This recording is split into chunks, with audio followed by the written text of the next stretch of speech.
Good afternoon, everyone. Got my mead making kit in the mail, and I just got done sanitizing everything with Star San. As you can see, I got the hydrometer, the airlock, and then here's the brush that I used to clean the inside of this.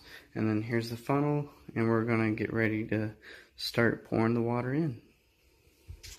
Right now you see in the bucket, I have the honey sitting in warm water to be able to make it more viscous so that way it can fit into the 1 gallon jug that we have here a little easier.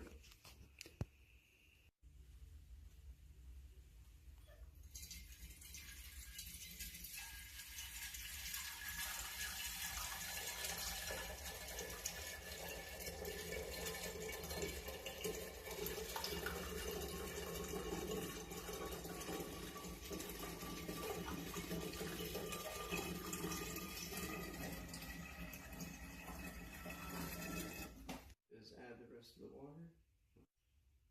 So now what we're going to do is we're going to add the rest of the water. We're not going to fill all the way up to the top. We're just going to do about another third to make basically so that we can start pouring the honey.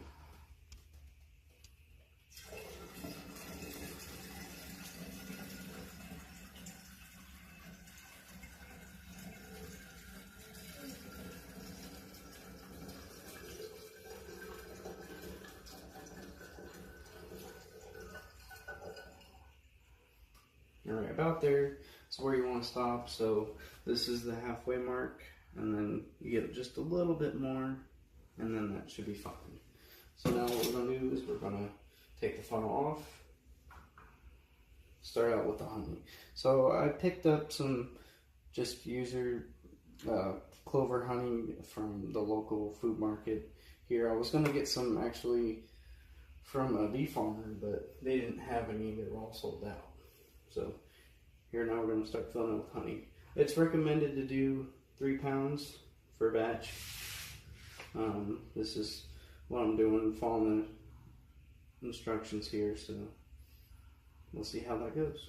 I'm going to speed up the process so you don't have to watch.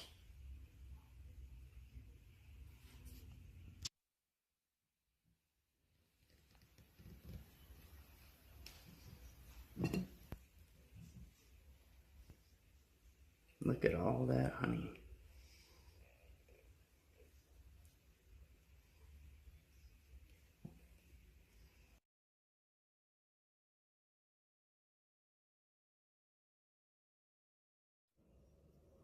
Okay, so after we shook the gallon jug of the mead mixture, what we have here is a bunch of bubbles, and all that there are air bubbles.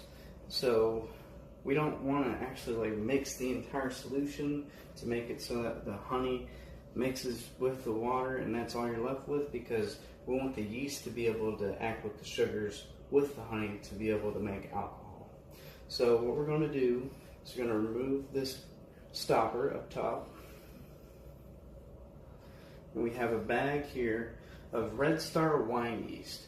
Got this in my Ohio mead kit.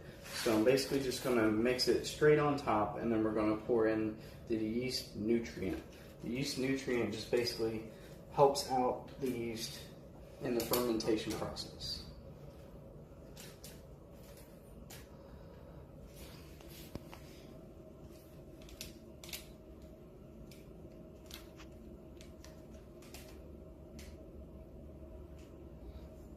You just pour it right on top.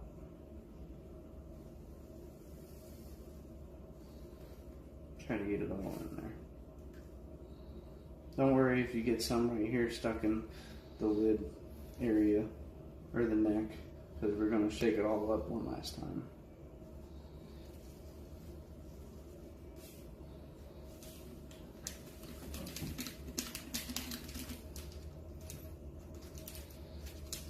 And you add just 1 teaspoon of this yeast nutrient here.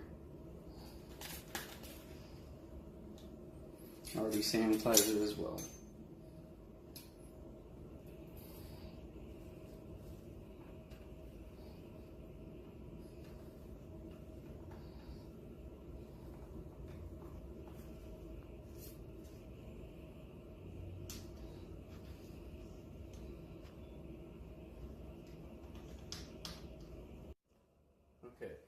Basically, after adding the yeast, it all basically settles down to the bottom here, and that's when it starts activating with the sugars of the honey and turning that into alcohol.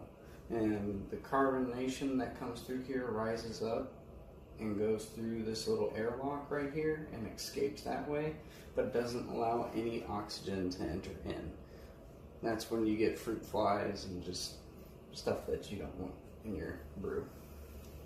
So we're going to let this sit for about 2 weeks, and at the end, probably within about 5 to 6 hours, we're going to start to see some bubbling, and that's where you're going to see this start to actually start taking process.